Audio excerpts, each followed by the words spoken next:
Chapter 12 page 262 से continue कर रहे हैं। लास्ट हमने फास्ट ट्रैक मर्जर की बात की थी 233 में, जो स्टार्टअप्स और स्मॉल कंपनीज के लिए था स्पेसिफिक। अब नेक्स्ट जो सेक्शन है उसमें भी स्पेसिफिक है, merger amalgamation of a company with a foreign company. पहले नॉर्मल कॉम्प्रोमाइज अरेंजमेंट की स्कीम की बात की, डेट स्ट्रक्चरिंग रिस्ट्रक्चरिंग की बात की, फिर नॉर्मली मर्जर अमालगमेशन कैसे होता है वो देखा। फास्ट ट्रैक में स्पेसिफिक स्मॉल कंपनी स्टार्टअप्स को टारगेट किया। अब इस प्रोसेस में एक कंपनी फॉरेन कंपनी के साथ अगर अमालगमेट कर रही है तो उसका प्रोसेस होगा। तो देखते हैं क्या कंडीशंस आ रही है।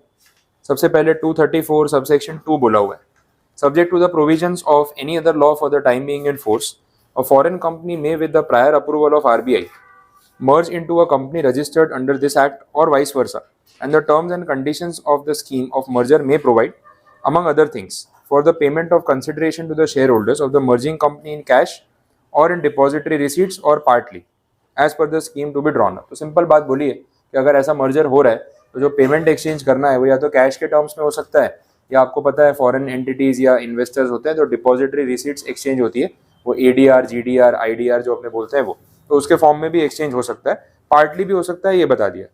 फॉरेन कंपनी क्या होती है ये क्लैरिफाई कर रहे हैं। फिर सबसेक्शन 1 में unless otherwise provided for any other law for the time being in force shall apply mutatis mutandis to the scheme of merger and amalgamation between companies registered under this act and the companies incorporated in the jurisdiction of such country as may be notified from time to time by the central government. Central government may make rules for such amalgamation or merger in consultation with RBI। अब इसके लिए जो rules बनाए वो नीचे provide कर ही दिए, तो उससे क्लैरिटी आ जाएगी क्या बोला। देखते हैं। रूल नंबर 25 कैपिटल ए है। फर्स्ट पॉइंट में बोल रहे हैं foreign company incorporated outside India may merge with the Indian company after RBI approval and after complying with the provision of section 230 to 232। ये अपने लिए शॉर्टकट कर दिया, सीधा ही लिख दिया कि वो सेक्शंस फॉलो कर लेना, आरबीआई का अप्रूवल ले लेना, तो प्रोसीजर रिपीट नहीं किया। सेकेंड पॉइंट में भी वही बात कर रहे हैं, ठीक है। फिर बोला transferee company shall ensure that the valuation is conducted by valuers who are members of recognized professional bodies। Registration या रजिस्टर्ड वैल्यूअर्स की बात कर रहे हैं, क्योंकि ऑब्वियसली मर्जर अमालगमेशन में एक एंटिटी दूसरी एंटिटी को पेमेंट कर रही है या शेयर्स के फॉर्म में पे कर रही है। वैल्यूएशन गलत होगी तो सारा प्रॉब्लम क्रिएट हो सकता है वहाँ से अमाउंट्स को लेके, तो वैल्यूएशन सही होनी चाहिए, इतना बोल दिया। Concern company shall file an application before the tribunal as per the given provisions and after obtaining the approval as the case में भी। तो आरबीआई के अप्रूवल की बात की थी वो ले लो, ट्रिब्यूनल को अप्लाई करके उनका भी अप्रूवल ले लो, एंड देन 230 टू 232 के पूरे जो रूल्स फॉलो करके आप अमालगमेशन के लिए जा सकते हो। तो शॉर्ट में प्रोसीजर खत्म कर दिया यहाँ पे, इससे ज़्यादा कुछ बोला नहीं।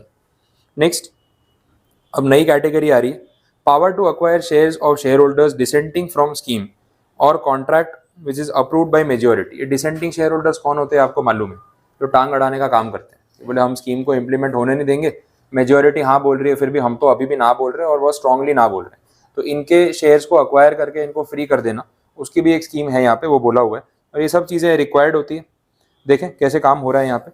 Offer to the dissenting share holders, या टाइम लिमिट्स और प्रोसीजर्स आएंगे, ये देखना पड़ेगा। वेयर अ स्कीम और contract involving the transfer of shares और any class of shares in a company to another company has within 4 months after making an offer in this behalf by the transferee company been approved by the holders of not less than 9/10 in value। मतलब कम से कम 90% इन value जो share holders हैं उन्होंने scheme को या offer को approve कर दिया था और 4 महीने के अंदर ये सब कंप्लीट हो चुका है। 9/10 in value of the shares whose transfer is involved other than shares already held at that date of the offer by or by a nominee of the transferee company or its subsidiary company। The transferee company may at any time within 2 months after the expiry of the above 4 months give notice in the prescribed manner to any dissenting shareholder that it desires to acquire his shares। In short हुआ ये कि जो 9/10 in value बोला है उसमें clear किया है कि अगर मेरे पास ऑलरेडी आपकी कंपनी के कुछ शेयर्स हैं तो वो तो काउंट होंगे नहीं, वो तो ऑलरेडी मेरे हैं। बाकी के जो शेयर होल्डर्स हैं उनमें से 90% इन वैल्यू का कंसेंट आना चाहिए, तो जाके ये प्रोसीजर आगे बढ़ेगा, या उतना इनफ है। मतलब मेरे खुद के होल्डिंग के लिए तो मैं ही कंसेंट दूंगा, मैं तो रेडी होऊंगा ना ऑब्वियसली, तो वो होल्डिंग काउंट नहीं होता। बाकी होल्डर्स में से 90% इन वैल्यू की हाँ हो जाए तो हम मर्जर अमालगमेशन के लिए आगे बढ़ सकते हैं। ये सब प्रोसीजर पहले 4 महीने में पूरा कर लो, उसके बाद अगले 2 महीने में हम क्या करेंगे, वो जो डिसेंटिंग शेयर होल्डर्स हैं 9/10 के अलावा बाकी के, उनको ऑफर कर सकते हैं कि भाई देखो आप लोग स्कीम के अगेंस्ट थे, आपने अपोज में वोट किया, अगर आप चाहो तो आपको अच्छा पैसा दे सकते हैं, आप अपने शेयर दे दो, पैसा ले लो और निकल जाओ। इसमें आपका भी भला है ना, आपको वैसे भी ये मर्जर से तकलीफ हो रही है, आगे प्रॉब्लम ही होगी, तो पैसे ले लो और शेयर दे दो। तो ये ऑफर उनको किया जा सकता है। अब इसमें सबसे पहले सेक्शन की बात करें तो 235 का रेफरेंस आ रहा है। रेफरेंस में पहला सब सेक्शन तो रिपीट है, डिसेंटिंग शेयर होल्डर्स क्या होते हैं वो बताया, वो हम जानते हैं तो उसकी नीड नहीं है। सब सेक्शन 2 पे चलते हैं। After the notice the transferee company shall unless on an application made by the dissenting share holder to the tribunal. अगर डिसेंटिंग शेयर होल्डर ट्रिब्यूनल को कंप्लेंट करने जाते हैं तो बात अलग है, नहीं जाते हैं तो फिर हम आगे बढ़ेंगे।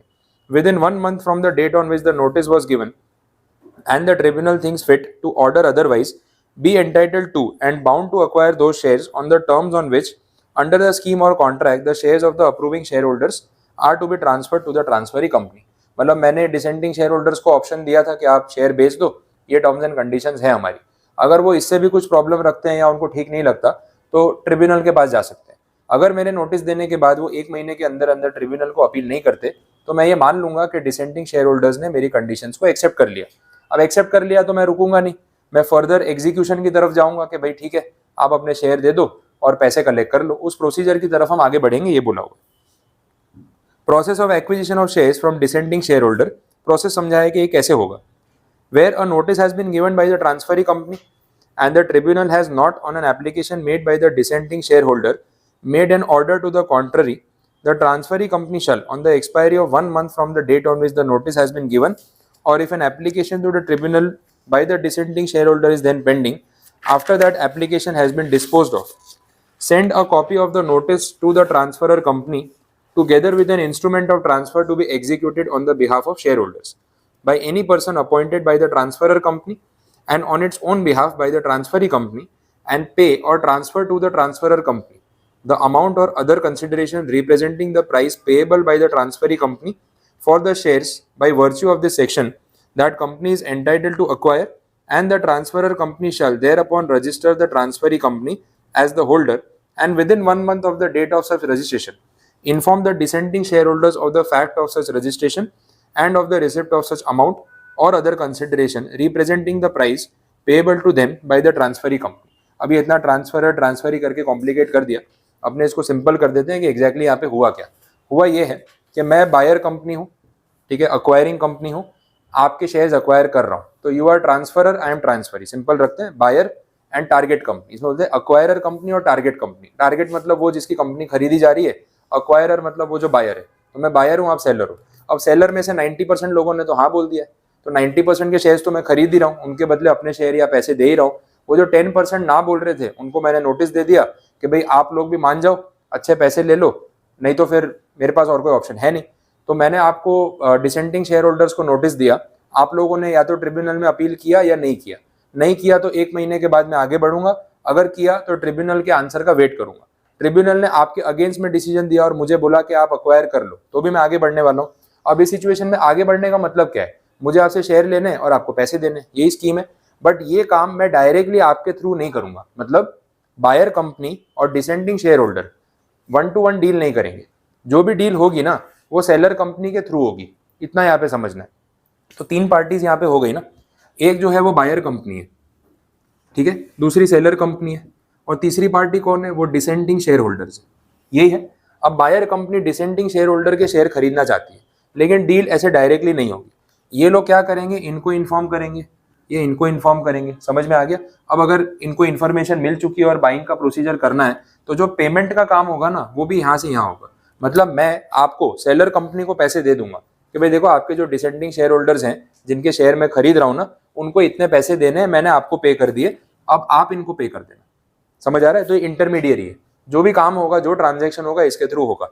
अब जैसे ही मैं आपको पैसे दे दूंगा, आपको डिटेल बता दूंगा कि भाई डिसेंडिंग शेयर होल्डर के शेयर हम बाई कर रहे हैं, आप लोग अपने डिसेंडिंग शेयर होल्डर को खुद इन्फॉर्म कर देना कि भाई देखो बाइंग का प्रोसीजर हो चुका है, ये लोगों ने एक्शन ले लिया है, आप लोग ट्रिब्यूनल में भी गए नहीं थे, आपके सारे राइट अब खत्म हो चुके हैं, तो भाई हमने आपके शेयर्स इनको दे दिए और इनसे पैसा आ चुका है, आप कलेक्ट कर लो।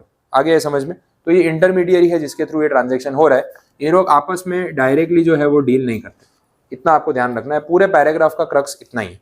अब बोला कि जैसे ही ये पैसा यहाँ पे दे दिया गया, नोटिस दे दिया गया, उसके बाद अगले 1 महीने के अंदर अंदर डिसेंडिंग शेयर होल्डर्स को इन्फॉर्म कर दिया जाएगा, उनके शेयर ले लिए जाएंगे और उनका पेमेंट उनको कर दिया जाएगा।